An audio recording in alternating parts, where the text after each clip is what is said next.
Je suis avec Jean-David Lépineux, cofondateur de Opinion System. Bonjour Jean-David, ravi de vous voir sur le plateau d'Expression. Une fois encore, vous avez un stand à ce congrès de la FNAIM. C'est important pour vous de se rencontrer ici?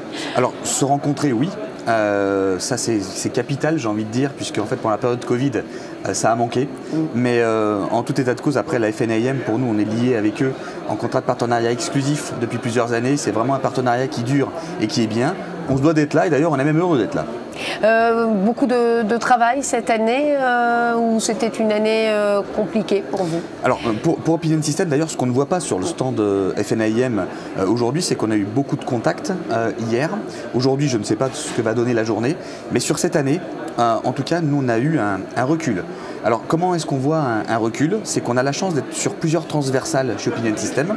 On travaille sur les auto-écoles, on travaille sur le service à la personne et notamment sur l'immobilier. Et on a vu un recul de prise de rendez-vous avec les agents immobiliers qui était assez étrange depuis le mois de décembre l'année dernière. En fait, toute cette année 2022 a été plus compliquée en prise de rendez-vous. Sur le secteur immobilier, par rapport aux deux autres secteurs, vous dites? Voilà, c'est ce qu'on a pu voir. Vraiment un recul qui était inhabituel chez nous. C'est intéressant. Ça dit quoi selon vous? Est-ce que ce sont les prémices d'une année qu'on dit compliquée? Alors, je pense qu'il y a déjà tout d'abord un effet médiatique très important. Les agents immobiliers ont toujours l'habitude finalement d'anticiper tout ce qu'ils entendent parce qu'on dit énormément de choses tout le temps sur leur profession. C'est systématique. Et je pense qu'ils ont commencé à voir que le marché était anormal durant les 2 dernières années et qu'ils se sont dit que ça ne pourrait pas durer comme ça et ils ont commencé à l'anticiper.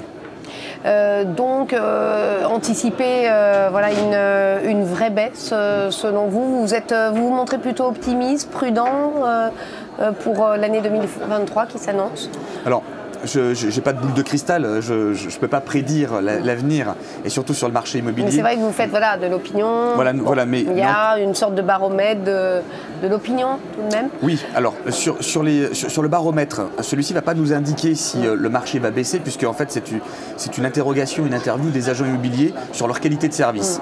Par contre, ce que l'on peut voir, c'est la façon des agents immobiliers aujourd'hui à anticiper une chute. Donc j'ai envie de dire, si on regarde la tendance générale, ce sont les agents immobiliers qui nous annoncent un recul. Comment justement est le moral de ces agents immobiliers? Comment se porte la profession? Alors étrangement, plutôt bien. Ils se sentent optimistes parce que je pense que certains qui sont très professionnels, donc nous on a la chance d'avoir des agents immobiliers lorsqu'ils se lancent avec nous, c'est qu'ils sont prêts à mettre à la vue du grand public leur réputation. Donc c'est pas les plus mauvais qui viennent chez nous. Ils sont plutôt optimistes parce qu'ils imaginent que quand un marché va se durcir, on va voir finalement les non-professionnels qui vont partir. Et donc, eux ne se sentent pas forcément concernés. C'est ça qui est assez marrant dans cette profession. Justement, qu'est-ce que vous avez envie de leur dire à ces agents immobiliers pour qu'ils fassent appel à vos services? Quel est leur intérêt?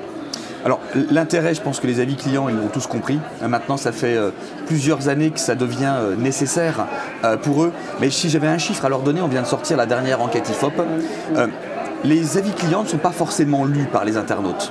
Dire ça, ce serait mentir. Par contre, il y a un chiffre qui est intéressant, c'est qu'un internaute sur 2 qui ne voit pas d'avis client émet une méfiance. Donc ça veut dire que si vous ne mettez pas d'avis client sur votre site internet, pour un internaute sur 2, ça crée de la méfiance. Donc quelle est l'entreprise qui a cette capacité de passer à côté d'un prospect sur 2?